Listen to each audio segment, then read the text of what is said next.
আপোনালোক সকলোৱে গম পায় যে Viksit Bharat guarantee for Rozgar and Ajeevika mission Gramin চমুকৈ VBG ৰামজী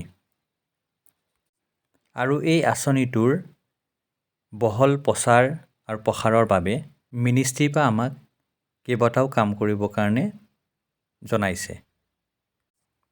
ইয়াৰ বাবে স্পেচিয়েল গাঁও সভা পাতিবলৈ কৈছে, হোৰ্ডিং, বেনাৰ, পোষ্টাৰ আৰু পাম্পলেট ডিষ্ট্ৰিবিউট কৰিবৰ কাৰণেও কৈছে। আৰু আমাক এটা মোবাইল এপ দিছে, যিটো এপৰ থ্ৰুৱেদি আমি ক'ত হোৰ্ডিং লগালোঁ তাৰ ডিটেইলছ দিব দিছে আৰু ফটো উঠাব দিছে আৰু কেইখন বেনাৰ লগালোঁ, কেইখন পোষ্টাৰ লগালোঁ আৰু কিমান পেম্পলেট ডিষ্ট্ৰিবিউট কৰিলোঁ সেইখিনিৰো হিচাপ আমি এটা এপৰ যোগেদি চৰকাৰক জনাব লাগিব। এই এপটোৰ বিষয়ে জনাৰ আগতে আমি কি কি কাম কৰিব লাগিব IEC এক্টিভিটিৰ ভিতৰত সেইখিনি জানি লওঁ। ইয়াৰ প্ৰথম কামটো হ'ল আমি সকলো গাঁও পঞ্চায়ততে এখন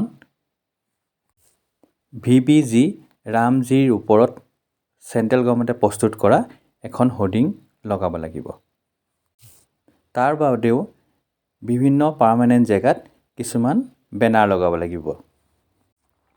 দ্বিতীয়তে চৰকাৰী অফিচ, কমিউনিটি হল, GP ভৱন আৰু গাঁও সভা য'ত হয় তাত আমি পোষ্টাৰ লগাবৰ কাৰণে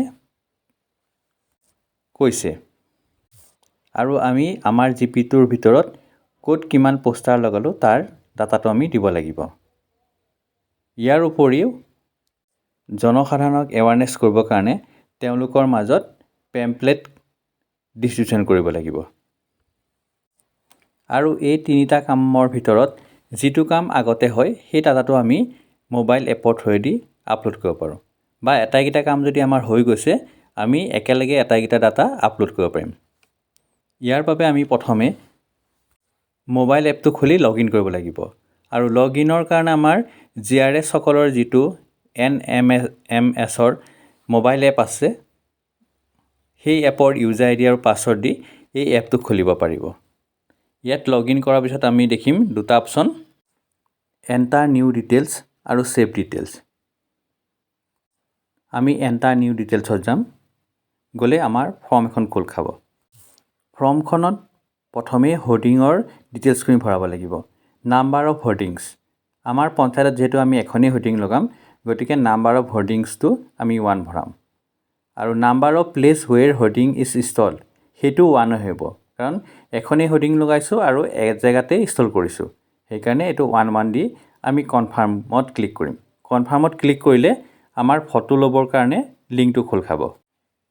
ইয়াত আমি জেগাটোৰ নামটো লিখিব লাগিব, কোন জেগাত আছে। আমি ইয়াত লিখিলোঁ পুলিবৰ GP কেম্পাছ।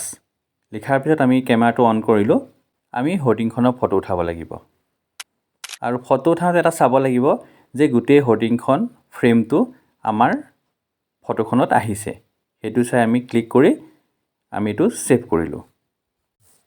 আমি অকল ফটোখনৰ ডিটেইলছ ভৰাই আৰু ফটোখন উঠাই আমি আপলোড কৰিব পাৰোঁ, বা আমি যি তলৰ ডাটাখিনি আমাৰ লগত আছে পোষ্টাৰ কেইখন লগাইছোঁ সেই ফিগাৰটো আমি তাত ভৰাই ল'লোঁ। তাৰপিছত বেনাৰৰ কেইখন লগালোঁ তাৰ ফিগাৰটো ভৰালোঁ। আৰু পেম্পলেট কিমানখন আমি ডিষ্ট্ৰিবিউট কৰিলোঁ সেইটো ফিগাৰ ভৰাই আমি ছেভত ক্লিক কৰি পেলাই আপলোড কৰিব পাৰোঁ, বা ডাইৰেক্টলি আমি আপলোড বুটামত ক্লিক কৰিলে আমাৰ মেছেজ আহিব ডাটা আপলোডেড। তেতিয়াহ'লে আমাৰ যিখিনি ডাটা ভৰাইছিলোঁ সেইখিনি মিনিষ্ট্ৰী তাত গুচি যাব। আমি পোষ্টাৰ, বেনাৰ, পেম্পলেট, হোৰ্ডিং গোটেইখিনি ডাটা যদি আমাৰ একেলগে নাথাকে আমি পাৰ্ট বাই পাৰ্ট এইখিনি ডাটাও আমি ভৰাব পাৰোঁ। আৰু আমি ভৰোৱা ডাটাখিনি চাব বিচাৰিলে ছেভ ডিটেইলছত গ'লে আমি তাত যিখিনি ডাটা পঠাইছিলোঁ সেইখিনি চাব পাৰিম। এইখিনিয়ে কাম হ'ল আমাৰ IECৰ ডাটাখিনি মিনিষ্ট্ৰী তাত পঠোৱা বা মোবাইল এপটো ইউজ কৰাৰ সবিশেষ। ধন্যবাদ।